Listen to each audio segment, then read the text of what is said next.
Vamos a informar brevemente sobre la pandemia de COVID.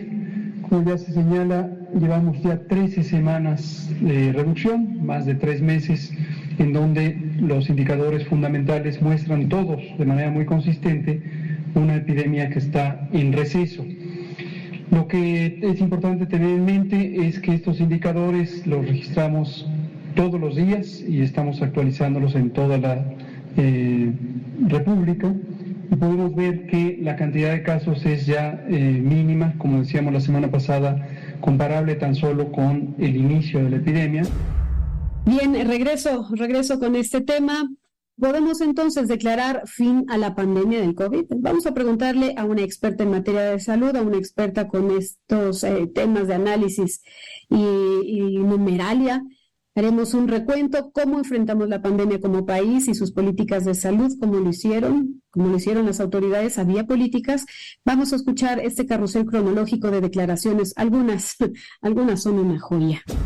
Hemos dicho múltiples ocasiones, en la narrativa pública, en la conversación pública, se ha sobreestimado y la procuración de insumos, el mínimo era 6,000, otro escenario era 8,000, otro era 12,500, que lo presentamos en una conferencia de prensa el 27 de febrero, allá en Lieja, en la Secretaría de Salud, y teníamos así hasta 28,000, que se redondea a los 30,000, e incluso un escenario muy catastrófico que podía llegar a 60,000.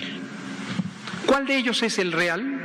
La respuesta es: todos pueden ser reales en distintas condiciones.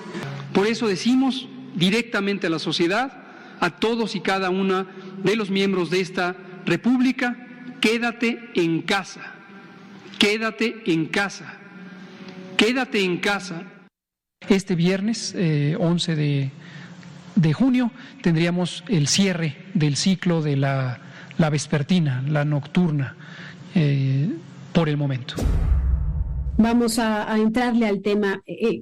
Con pretexto de los cubrebocas y que ya no va a ser obligatorio, pues más bien nunca fue obligatorio. ¿Cómo lees hoy? Hacemos un corte de caja. ¿Cómo enfrentó México el tema de la pandemia, el tema de la estrategia, el tema de las vacunas un poco retrasadas? ¿Cómo lo lees tú, Ani? Y bueno, esta más reciente acción que ha tomado el gobierno de decir que el uso del cubrebocas ya no va a ser obligatorio, pues es como todo lo que ha sucedido durante la pandemia. Es una acción demagógica que tiene algún fin, pero no, sin duda no la protección de la salud de la población. El cubrebocas, como bien lo señalaste, nunca fue obligatorio en nuestro país. Siempre fue un tema muy escabroso para López-Gatell, que se rehusaba a realmente recomendar su uso. No sé cuántas centenas de miles de vidas se hubieran podido salvar de haber hecho esta cosa tan sencilla desde el inicio el doctor, ¿no? Pero sigue peleado con el uso del cubrebocas y ahora creen que pues le dan una dádiva a la población diciéndoles que ya se pueden quitar el cubrebocas. En este momento pues es una gran irresponsabilidad decir que el cubrebocas se puede quitar justamente en la antesala de lo que va a ser la siguiente ola de contagios. Sería en este momento, exactamente en este momento, el tiempo indicado para prevenir que tengamos una ola de fin de año y principios de año otra vez muy trágica. Hay muy malas noticias en Europa y en algunos países de Asia, ya con un nuevo repunte que está avanzando peligrosamente rápido. Entonces, y ya sabemos cómo es esta historia, ¿no? Tenemos 3 años repitiendo lo mismo, cuando inicia en Europa, inicia en Asia, y tarde o temprano va a llegar para acá, ¿no? Entonces, sería este el momento de prepararse y no de seguir con esta retórica falsa de que la pandemia ya se terminó y hacer que la población tome menos precauciones en lugar de más, cuando es ahorita que deberíamos estarnos preparando. ¿Cuál es tu corte de caja al momento, Lauri? ¿Cuáles son las cifras de fallecimientos? Bueno, el corte de caja es tremendo para México, ¿no? En cifras oficiales, al día de ayer, vamos a poner,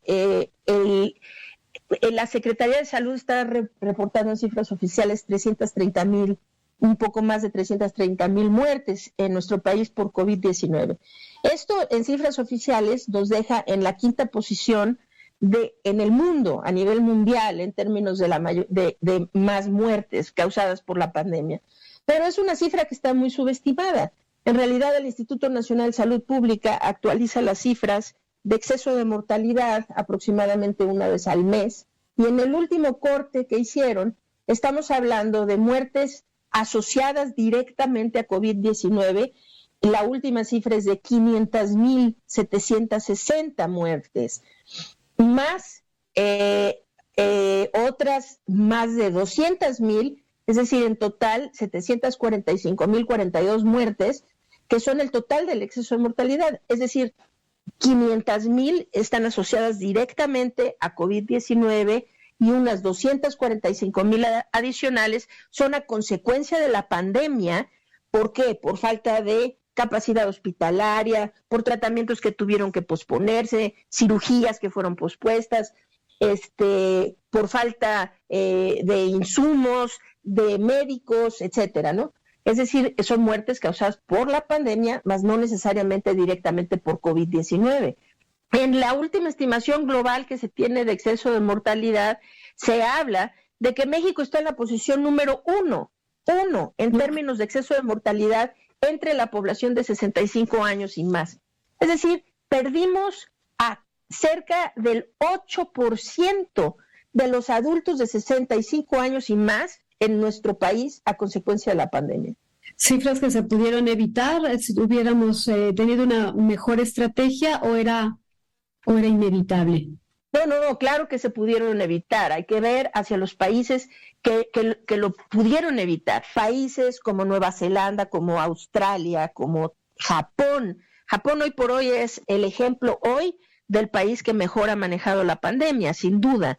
Taiwán, Hong Kong, Singapur. Es decir, hay muchos países en el sureste asiático, el Pacífico, Oceanía, etcétera, que pudieron disminuir la pérdida de vida sustancialmente. Ningún país ha podido detener COVID. Es decir, ningún país, dicen los chinos que ellos siguen manteniendo una estrategia de cero contagios.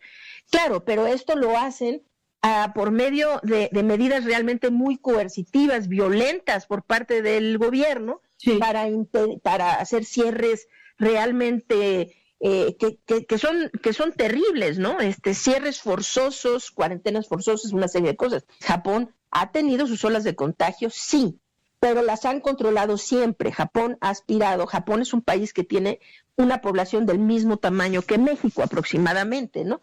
Y con una densidad de población en la mayoría de sus grandes ciudades más alta que la que tenemos aquí en cualquier lado, en cualquier sitio de México.